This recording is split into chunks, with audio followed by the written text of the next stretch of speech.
In the early days of Anglo-Saxon Britain, laws weren't written down. Instead, they were passed on by word of mouth, remembered by local leaders and elders in each community.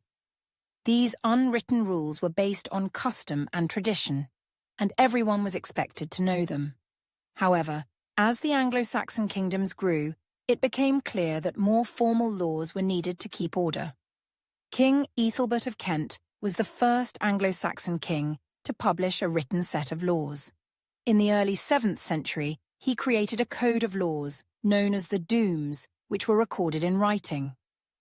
This was a big step forward in how justice was handled, and Ethelbert's laws became an example for other Anglo-Saxon kings. His written laws were designed to make sure that people knew what was expected of them and what punishments would follow if they broke the rules. Life under Anglo-Saxon law could be tough. The laws were strict, and people had to be very careful about how they behaved. If someone committed a crime, like stealing or hurting another person, they had to pay a fine or make amends. Fines were often paid in money or valuable goods, and the amount depended on the seriousness of the crime and the status of the victim. For example, harming a nobleman cost much more than harming a farmer. These fines were meant to stop people from taking the law into their own hands and seeking revenge, keeping the peace in the community. But crime didn't pay with Anglo-Saxon dooms. The punishments could be harsh, and people had to think twice before breaking the law.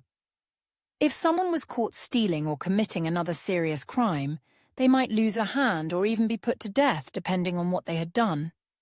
If there wasn't enough proof of someone's guilt, and oath helpers couldn't be found, the accused would be tried by ordeal. Oath helpers were people who would swear on the accused's innocence.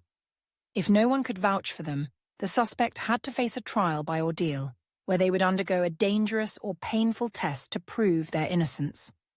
This could involve holding a red-hot iron or being plunged into cold water. If they survived without serious injury, it was believed that God had shown they were innocent.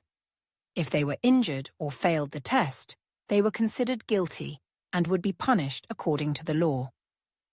Anglo-Saxon law was a mixture of fairness and harsh justice, and while it wasn't perfect, it helped keep the peace in a time when Britain was full of different kingdoms and cultures.